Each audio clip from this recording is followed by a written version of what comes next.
All right. So tonight we are going to come to chapter 16 of the book of Ezekiel. And this is a long chapter. We'll spend the majority of the time tonight in this chapter, but we do want to engage in a few more chapters. I've been trying to take like 3 or 4 chapters a week. And as you can see on this slide here, uh, beginning last week with the chapter 15, it began some oracles against the nation of Israel. And we're going to take a look at chapter 16 through 20 tonight. And so if you have a Bible or have a phone with your scripture, we're going to point out a few things in the chapter. So here's our take tonight, chapter 16, verse 1 through chapter 20, verse 49. So here's what I want you to look for as we go through our study tonight. Number one, I think this section of Ezekiel is sort of like trash talk. It's aggressive. There's a bunch of put downs that are given toward the nation of Israel, but it's done in a metaphorical fashion. And the metaphor that is being used is prostitution. Metaphors can be a very powerful cognitive vehicle that is memorable. And so, what you'll find is that I would imagine most people that would have heard this oracle of Ezekiel would be rather ticked off at him. But he does a very powerful, tight argument to show their unfaithfulness, even those that have been taken away to exile in Babylon, and those that are left behind that await a second invasion by Nebuchadnezzar. They think, as we talked about last week, that they survived and that those that were taken away, good riddance to them. We're going to continue on. And we own the city of Jerusalem and the temple and all that goes with it. Now, what's difficult about this section we're going to look at tonight is the not only the aggressive language that's there, but also it forces us to try to think through how does God govern the world? Um, in some of this stuff, you go, really? That really does seem to be over the top. And you'll see what I mean here as we begin. So, in chapter 16, there's a parable that is given, maybe more than a parable, it's an allegory of Israel being a lewd prostitute. This is not something that's unusual. That is also alluded to several times in other writings. You can see there in Exodus, Deuteronomy, Hosea, and Jeremiah. They all seem to use this same allegory. And it's trying to build upon, as we see in the life of Hosea, if you're familiar with that uh, particular prophet, he is told by God to marry a prostitute, and then she becomes unfaithful to him. And she has a couple of children, and his heartache is reflected in how he names his children. And this becomes kind of a picture, a word picture of God's relationship with the nation of Israel. He sees himself as a faithful husband, but Israel as a adulterous wife. And so in this chapter, you can see on the screen there, it's the longest of Ezekiel's oracles and maybe of all the prophets. But there's a term that is used in the chapter 21 times, and it's translated in the New International Version as prostitute. And so you can take a look and you can see that as we kind of move through it here. So when we come to this chapter, there's almost a revisionist review of the history of Israel. And Ezekiel, in many ways, is seeing the city of Jerusalem in a new light. And this is kind of recorded in previous references, but it's the idea of expanding upon the infidelity of Israel by pursuing false idols and wanting to imitate the pagan nations out of which they are born. Now, that's important to keep in mind here. You'll notice beginning in verse 1 of Ezekiel 16, it says, "The word of the Lord came to me, Son of man, confront Jerusalem with her detestable practices and say, This is what the sovereign Lord says to Jerusalem. Your ancestry and birth were in the land of the Canaanites. Your father was an Amorite and your mother a Hittite." Now, what he is saying there is that Israel's predecessors that are in the land, a combination of the Amorites, Hittites, and the Canaanites, out of that, they were born and they become a nation. Originally, Jerusalem was a Canaanite city, a Jebusite city, really, in 2 Samuel chapter 5, until David captured it and he assimilated it as part of his kingdom. His initial capital was Hebron. And what we find is from that point forward, Jerusalem becomes the centerpiece of the nation of Israel. We're told in the book of Deuteronomy, you don't have to turn there, but a few of the yellow highlighted things that I have on the screen, I will reference. In Deuteronomy chapter 26, verse 5, God is talking to his people through the second giving of the law, and he says, "Then you shall declare before the Lord your God, my father was a wandering Aramean, and he went down into Egypt with a few people. He lived there and became a great nation, powerful and numerous. But the Egyptians mistreated us and made us suffer, putting us to hard labor." So even in the book of Deuteronomy, what we find is that they are not born in their own land, they are born on someone else's land. Now, they'll take it over, as we see in the book of Joshua, but this is what Ezekiel is alluding to here. He's saying, you were born in the land of the Canaanites, the Amorites, and the Hittites. Now, what this is referring to is the potential for this newborn nation to follow after the practices of these tribes around them. And it is quite possible that Ezekiel might be borrowing some of the themes of the excess that occurred in the Babylonian carnival to the goddess Ishtar. And probably what he is referring to is you are imitating all the wrong things. Some of those things included some of the high places that's referred to in places like First Kings, where there are hilltop shrines that are dedicated to Asherah, the fertility goddess, where there is sometimes ritual sex that's a part of the worship as a way of trying to get God to allow the land to be fertile for crops and that type of thing. So, two steps so far here. Step number one, Ezekiel is reimagining Israel's beginnings in terms of a covenant betrothal. Take a look at bullet point number 2 here.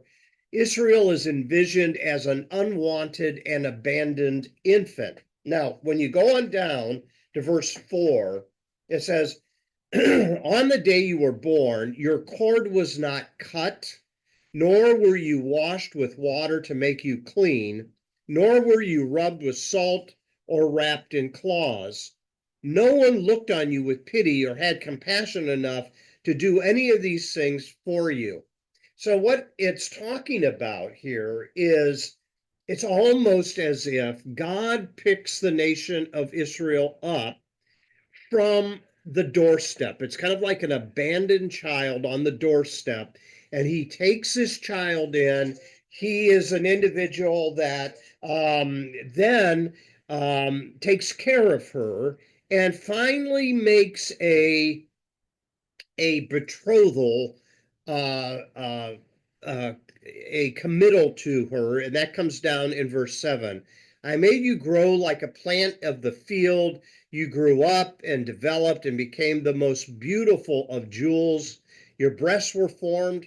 He raised her through adolescence, and your hair grew. You who were naked and bare. You were left on the doorstep to die, but I took you in. And then he says here, later I passed by, and when I looked at you and saw that you were old enough for love, I spread the corner of my garment over you and I covered your nakedness. Now, if that sounds familiar, that has a similarity in the book of Ruth. Remember when Ruth goes out to the gleaning field and covers the feet of Boaz, and that is her way of wanting a marriage proposal. And what we find here is that God makes this marriage proposal to the nation of Israel and allows her to grow. They become so numerous that the Egyptians are afraid of their potential power, and so they oppress them and put them into slavery. This is all a part of God taking that covenant made to Abraham that you're going to be a great people. You're going to be able to be blessed so that you can be a blessing to the nations around you and so forth. So now Ezekiel is kind of re envisioning how this all began. And then he, in step 3, begins to kind of reimagine some of the things that took place during her time. And in verses 15 through 34, he talks about her unfaithfulness. Look at verse 15. You trusted in your beauty. You used your fame to become a prostitute. You lavished your favors on anyone who passed by, and your beauty became his. Now, probably what this is referring to is not just the worship of false idols, but the alliances with nations around them, like Assyria and Egypt and Babylon. This is kind of political in nature as well. So you come down to verse 35, and as you begin to look at what happens here, all of a sudden there's a reimagination of what the exile is and what the exile is endeavoring to do. Now, as you move your way through the chapter, you'll see that they made idols of gold and silver. That's not the first time. That happened back in Exodus as well.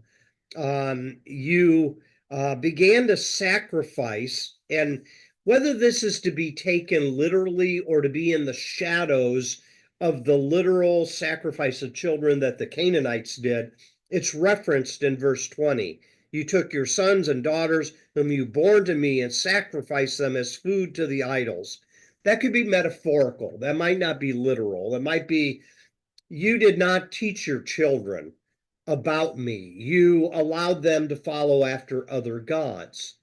So you get the feeling of this, and he's talking about their behavior. And then when you get to verse 32, he says, "You are an adulterous wife. You prefer strangers to your own husband." It's the idea of chasing after other attractive parts of other nations around them. So this could involve literal prostitution, but it can involve other things that become metaphorical in its portrayal of acting like a prostitute. So, verse 35, therefore, you prostitute, Hear the word of the Lord. This is what the sovereign Lord says. Because you poured out your wealth and exposed your nakedness, your promiscuity with your lovers, and because of all your detestable idols, and because you gave them your children's blood, therefore I am going to gather all your lovers with whom you found pleasure, those you loved as well as those you hated. I will gather them against you from all around, and I will strip you in front of them, and they will see your nakedness. So it's aggressive picturing of them being left without anything. They are going to be stripped of all the spoils of the war that is brought against them. And boy, that's a contrast, really, to what we think about when you remember Solomon invited all these nations in, took women as political alliances. It's believed that he had 300 wives and 700 concubines. And you remember the queen that he shows all his vast treasures to, and really kind of shows all the national secrets, if you will. And so there's a lot to be gained by an invasion into Jerusalem and the temple being destroyed and so forth. So, what's going to happen now? Um, as the text goes on, we see there's going to be some proverbial statements that are made that kind of reveal what is taking place. But there's a couple of things here that are important to see who they are being compared to. So take a look at verse 49. So a lot of times what happens is um, back in the book of Genesis, when the the destruction of Sodom takes place, most of the time, excuse me, been fighting a head cold this past couple days. um, Most of the time that's explained as they were destroyed because they were all a city of homosexuals. That's not what the text says. Here's a good explanation of the sin of Sodom. Take a look at verse 49. This was the sin of your sister Sodom. She and her daughters were arrogant, overfed, unconcerned. They did not help the poor and needy. So any stranger that came into Sodom was mistreated, and certainly there was sexual assault. That was part of that mistreatment. But it says they were haughty and did detestable things before me.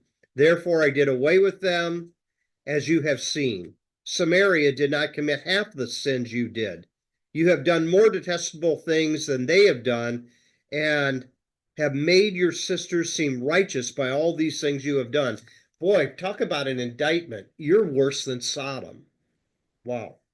So, what we find taking place here is a setup for a reimagining of the future and the hope that can be theirs if they will come back in alignment with the nation's covenant. So, take a look at verse 59. Verse 59. It says here, this is what the sovereign Lord says: I will deal with you as you deserve, because you have despised my oath by breaking the covenant. Yet I will remember the covenant I made with you in the days of your youth, and I will establish an everlasting covenant with you. And then you will remember your ways and be ashamed when you receive your sisters, both those who are older than you and those who are younger. Sodom and Samaria is who he's referring to.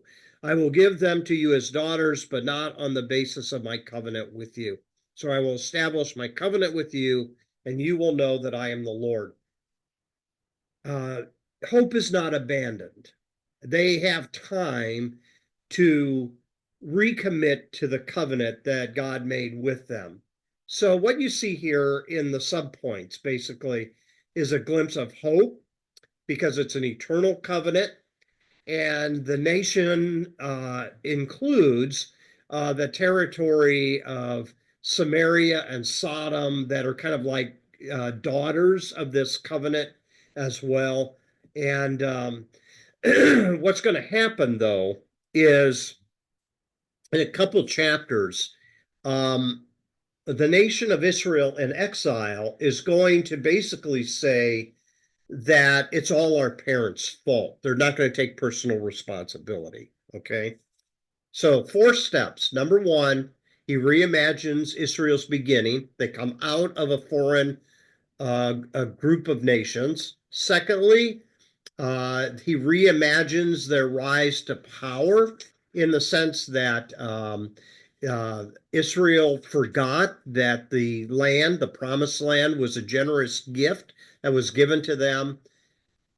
Reimagines the exile as punishment for their failure to keep the covenant, but that does not mean that the covenant has been destroyed. So that brings us to this question. What do we do with this chapter? So I just skimmed over it. And as you can see, it's 60 some verses long, 63 verses long. And what happens here is quite interesting. God is assuming the role of a husband as pictured in the type of culture in the ancient Near East. In other words, male dominated over women. And so, is that what God is really like? Ezekiel seems to be pushing this vehicle of sexual imagery to the limits, and he's doing so in a social economic setting where men are over women. Marriage is not equal partnership in the ancient world. And here we find this metaphor being applied to God in his relationship with Israel. And it seems as though, in a variety of different places in the Old Testament, God always seems to be in the role of a male husband within the culture of the ancient Near East, which means those that are part of that culture, women could easily be mistreated, and it's okay. That's just a part of the way the marriage was set up. So when I hear people talk about biblical marriage, a lot of times, I think there's a failure to understand there's a wide variety of different pictures of marriage in the scripture. And you even have that which I would think most of us would feel uncomfortable with, um, especially if it's applied to God. And so that's what you have to wrestle with in this chapter. So Israel's prophets are depicting the faithlessness to the covenant through an adultery metaphor. And in the ancient world, the female is always the culprit. It's always her fault. Okay. So you have to, in passages like this, understand the cultural limitations that are put upon the chapter because this is what's reflected in that day and in that time. Do you have any thoughts there? Anybody have any questions or comments that you might want to suggest? Okay.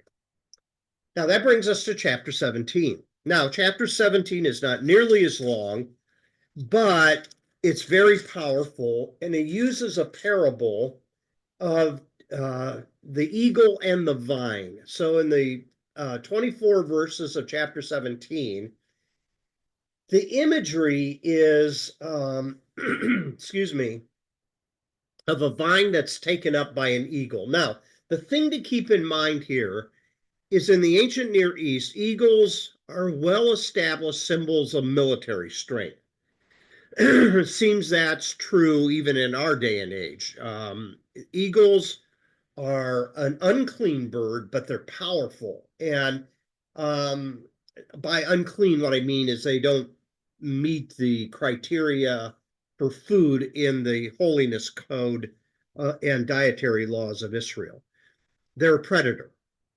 Now, it seems as though what this is talking about in chapter 17 is basically how the nation of Israel is taken into exile. And you can look at the cross references in Second Kings. But here's the text. This is out of the Oxford Bible and their study notes. Its heading is The Allegorical Fable of the Eagles. The great eagle is the Babylonian king Nebuchadnezzar. Lebanon is Jerusalem, and the top of the cedar is the house of David. The topmost shoot is the ruler over the nation of Judea, who is Jehoiakim, and he has been exiled in 597 BCE. And then Babylon cedes this place that they had conquered, and the seed is a puppet king by the name of Zedekiah. Zedekiah, excuse me, makes the foolish choice of not staying loyal to Babylon, but tries to pull Egypt into his side and make an alliance with Egypt.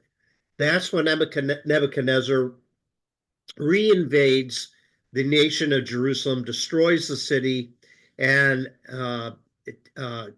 kills the sons of Zedekiah, kills the royal line, and then puts Zedekiah's eyes out before he is taken back to Babylon. So this is a very historical type of chapter, but it is put in metaphorical form. It's put in allegorical form. Take a look at verse 1. The word of the Lord came to me, Son of man, set forth an allegory and tell the house of Israel a parable. Say to them, this is what the sovereign Lord says. A great eagle with powerful wings, long feathers, and full plumage of varied colors came to Lebanon. Taking hold of the top of a cedar, he broke off its topmost shoot and carried it away to a land of merchants, which is Babylon, where he planted it in the city of traders. He took some seed of your land, these are people, and put it in the fertile soil. In other words, these are people that are left behind in exile. He planted it like a widow by abundant water, and it sprouted and became a low spreading vine. In other words, these people began to make a living even after Nebuchadnezzar's first invasion. Its branches turned toward him, but its roots remained under it. So it became a vine and produced branches and put out leafy boughs. But there was another great eagle with powerful wings and full plumage. The vine now sent out its roots toward him from the plot where it was planted and stretched out its branches to him for water. It had been planted in good soil by abundant water so that it would produce branches, bear food, and become a splendid vine.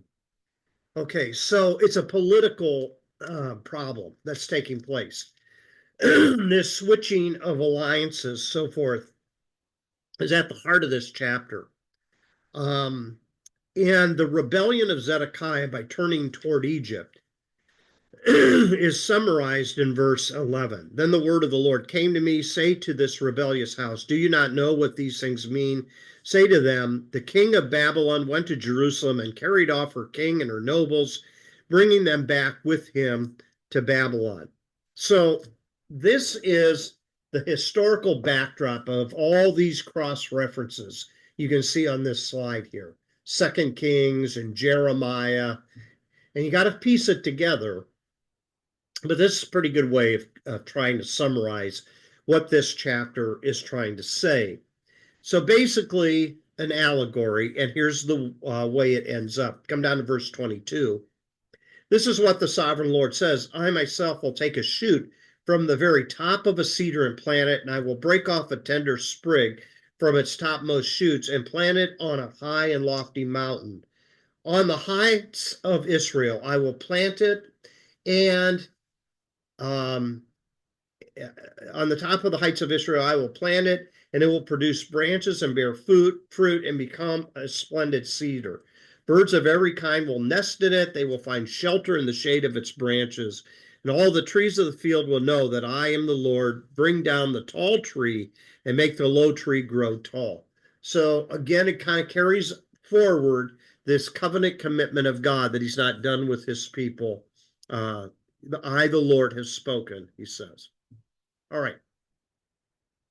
Now, come to chapter 18, and you're going to notice something here. The way it begins is in poetic form, and it talks about it being a proverb. And here's the proverb: the fathers eat sour grapes, and the children's teeth are set on edge.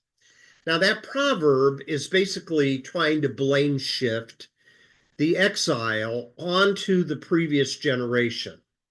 Now, you have to remember, going back several lessons, that one of the things Ezekiel is doing is dismantling some of their belief systems, that they would be safeguarded from any invasion and so forth. But they did get invaded. And as a result of them being invaded, the proverb springs up that, oh, the children are eating the sour grapes that was committed by the previous generation. So they're basically doing what Adam and Eve did back in the garden in Genesis 3. It was the woman you gave me. It was the serpent. So it's not taking responsibility. It's trying to blame shift. So Ezekiel's going to dismantle that, and he's going to say your suffering is not caused by the sins of your parents. It's caused by you. And so in 32 verses, what he's doing is disputing this parable they're trying to use to get out from under their guilt. It's pretty technical. The first part of it in verse 3 all the way down through verse 13. It seems as though it's speaking in poetic expressions. That's why in your Bible it's indented. It doesn't look like the rest of the text around it, because scholars see this as a poetical expression. But look at verse 3. God is going to set it straight. And what he's going to say is, as surely as I live, declares the sovereign Lord, you will no longer quote this proverb in Israel. Doesn't hold any water. For every living soul belongs to me, the Father as well as the Son. Both alike belong to me. The soul who sins is the one who will die. In other words, you have to take responsibility. And this responsibility is one of owning up to your own faithlessness, owning up to your own violating the covenant. So this particular parable that is being talked about is basically a way of holding each of these people that are trying to get out from under accusation. It's holding them accountable, basically. And when you come down to verse 21, it says, but if a wicked man turns away from all the sins he has committed and keeps all my decrees and does what is just and right, he will surely live. Again, the clock's ticking, time is running out, but you have a time to turn. You have a time to change. You have a time to repent. God will turn his face from this happening if you will come back to the covenant. But as always, blame shifting comes easily rather than taking responsibility.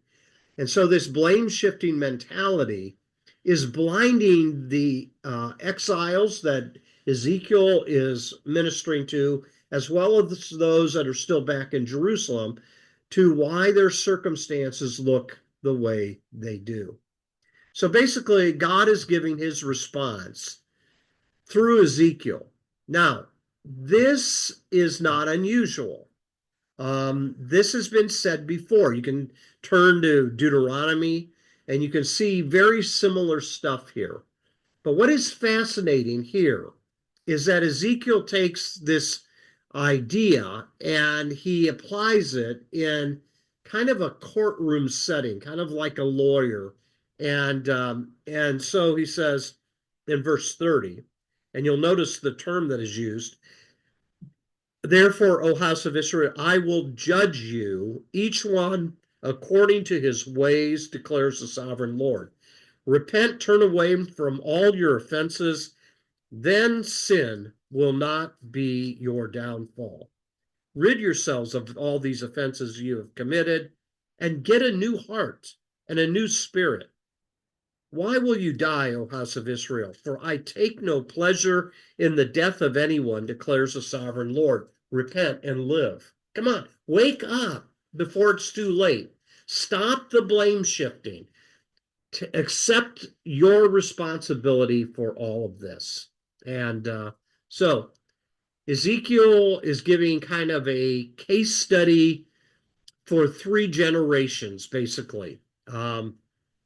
You have a faithful generation that had recommitted themselves in Deuteronomy as they go into the promised land. You have a second generation that had wandered away and followed false idols.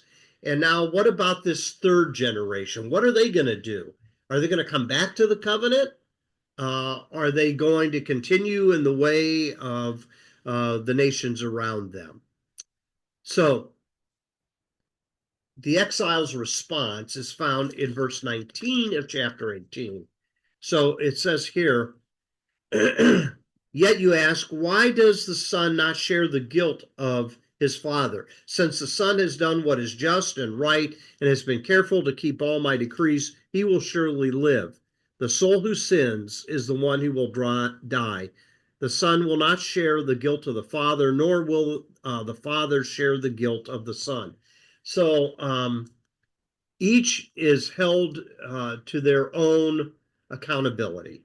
And so, again, this is very contextual. It's very circumstantial. A lot of this type of scriptural referencing sometimes gets applied when someone is trying to guilt and shame people. Don't you know the soul that sins, you're going to die? You know, it's that very aggressive hellfire and brimstone approach sometimes that people use with these type verses. Again, this is talking primarily about the invasion of Babylon a second time into the city of Jerusalem. So I've given you a lot of text here, but Ezekiel is basically challenging the ideas of the proverbs that they're holding to, and you can kind of look at that if this interests you to any degree. So I think the last point here on this slide is important. A person's past sin does not determine their destiny if they will turn and change. And I think that's what he's trying to say to this generation. Turn and change. You are not subject to fatalism at all. It's not like God has issued a decree here and he will not turn from it if you will listen. Unfortunately, they don't. Then you come to these 3 application or reflection points. Our choices do not take place in a vacuum. Secondly, real moral choices involve potential change that needs to take place. And sometimes those moral choices have high stake effects to them. Sometimes it does involve life and death, but other times it involves exile and a spiritual or emotional type of consequence. All right. So when you come to chapter 19, there's this funeral dirge that takes place. And it is crying over and lamenting over the leadership of Israel, over the princes of Israel, says in verse 1. We said in this last study that one of the things that Ezekiel really came down hard on was the leadership of the people and how they led these people astray. Ezekiel is picking up with two images here. One is a lion and another is of a vine. Where does that come from? Well, it possibly comes from the book of Genesis. Um, the royal line is depicted as the Lion of Judah. Sometimes we will still use this to apply to Jesus. And the vine also is this idea of fruitfulness, the ability to thrive, those type of things. But in this chapter, the first one is for the lioness and the lions in verse 2.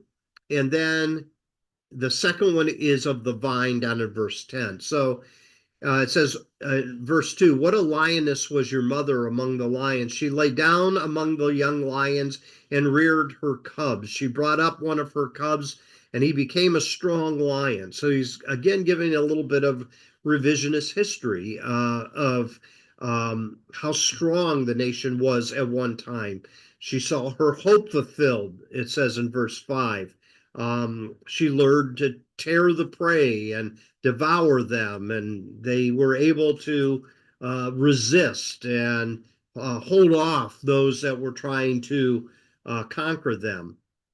Verse 8, then the nations came against him, those from regions round about, and they spread their net for him, and he was trapped in their pit. That's fascinating. If a lion fights, usually the lion, the king of the jungle, will win, but a lion can be trapped in a net. And so what happens here is this idea of the nation has been trapped in the idolatry of the nations around them.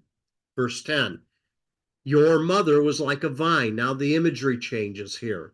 Your mother was like a vine in your vineyard, planted by the water, fruitful, full of branches because of abundant water. Branches were strong, so on and so forth. But, verse 12, it was uprooted in fury and thrown to the ground, and the east wind made it shrivel.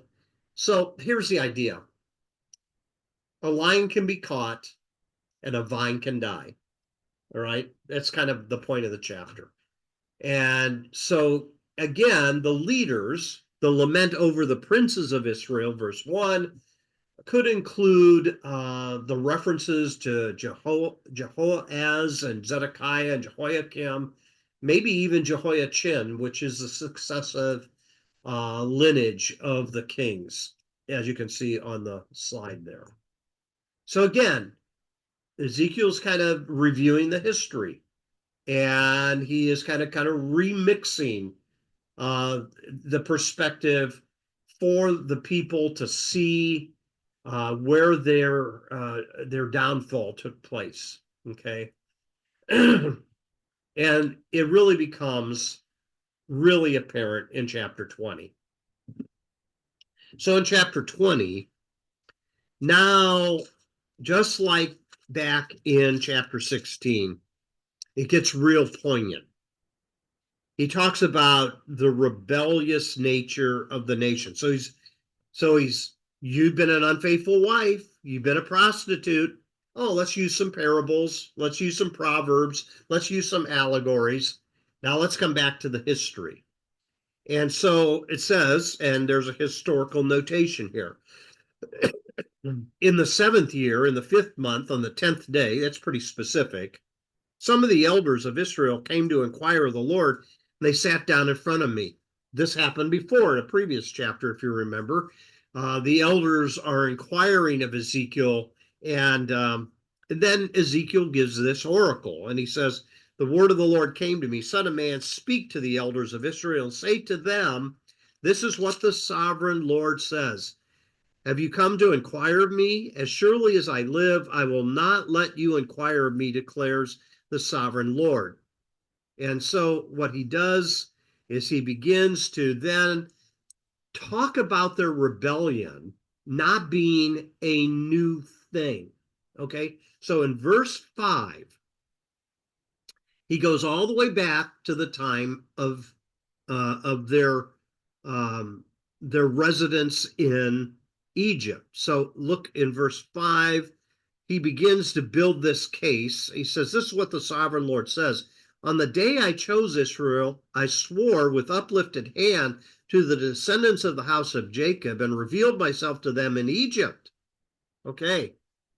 Even Jacob's name is changed to Israel because out of him will come this great nation. With uplifted hand, I said to them, I am the Lord your God. And on that day, I swore to them I would bring them out of Egypt into a land that I had searched out for them, a land flowing with milk and honey, the most beautiful of all lands. I went house hunting, and I determined that this land would be the best for my people. And I took you into that land. I brought you out of Egypt. Then verse 7, and I said to them, each of you get rid of the vile images you have set your eyes on. Do not defile yourselves with the idols of Egypt. Okay? Remember, the plagues in the book of Exodus are against some of the gods that the Egyptians worship. So they never totally broke from that. You know, we're going to worship Yahweh. He's our number one guy. But they kind of held some of these other gods in their back pocket. So he brings up the rebellion in this, and he says, they rebelled against me, verse 8, and they wouldn't listen to me. They didn't get rid of their vile images they set their eyes on, nor did they forsake the idols of Egypt. So I said I would pour out my wrath on them and spend my anger against them in Egypt, and so forth. I had revealed myself to the Israelites, but they broke rank. Okay, so you have rebellion in Egypt. He brings them out of Egypt. What's next? Well, even the generation that was brought out of Egypt rebelled as well. When you come down to verse 10 and through 17, now this generation is going to continue to look toward false idols. Probably the most illustrious example is when Moses is up on top of Mount Sinai, receiving the covenant stipulations. They're down below because he's taking too long that they take their jewelry, and Aaron fashions a golden calf so that they'd have something visible that they could worship. Now, what's interesting here is the other violation that really is at the heart of what they're doing is the breaking of the Sabbath. Look at verse 12. I also gave them my Sabbaths as a sign between us so that they would know that I, the Lord, made them holy. But they have utterly desecrated my Sabbaths. So I said I would pour out my wrath on them and destroy them in the desert.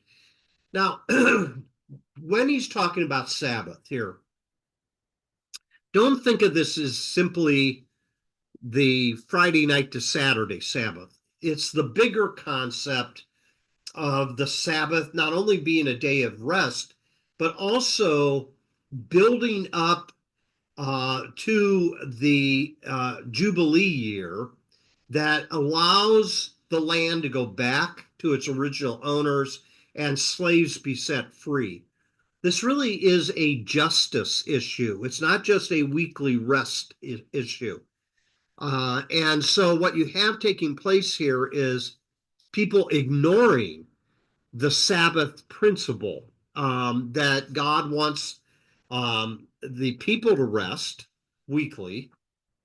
He wants the land to rest every seventh year.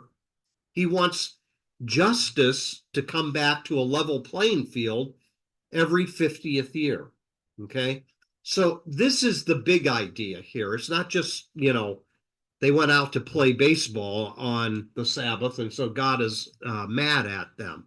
This is something much deeper here that's taking place. The sacred calendar of the Israelites is a reenactment of liberation, that the people are moving from debt and slavery to freedom. So, all right. Then he moves on in this historical review down in verse 18.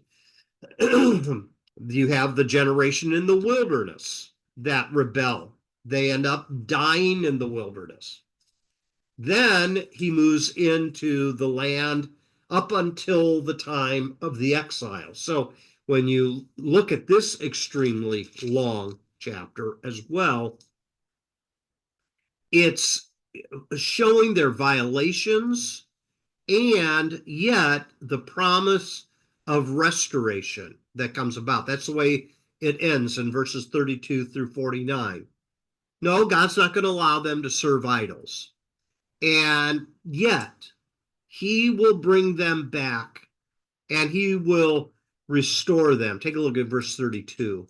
You say, we want to be like the nations, like the peoples of the world who serve wood and stone. But what you have in mind will never happen. As surely as I live, declares the sovereign Lord, I will rule over you with a mighty hand and an outstretched arm and with outpoured wrath. And I will bring you from the nations and gather you from the countries where you have been scattered with a mighty hand and an outstretched arm and with outpoured wrath. And I will bring you into the desert of the nations, and there, face to face, I will execute judgment upon you. So bad news at first, but what goes on in the chapter is this reminder that even though there is discipline that is being enacted upon the nation, um, God is still in relationship with them. And it says down in verse 41, I will accept you as a fragrant incense when I bring you out from the nations and gather you from the countries where you have been scattered, and I will show myself holy among you in the sight of the nations, and then you will know that I am the Lord when I bring you into the land of Israel, the land that I had sworn with uplifted hand to give to your fathers. There it is, full circle. Comes back again to the covenant, comes back again to their future, comes back again to the faithfulness of God. So I know I really was going 100 miles an hour tonight, long chapters, but I hope you have been at least able to see that chapter 16, brutal image, lewd prostitution. Then to chapter 20, which finally, after this long chapter, reviews their history, is given again this promise that God will stay committed to his people. So we will stop our recording and see if you have anything that you'd like to ask or comment on. Hold on a second.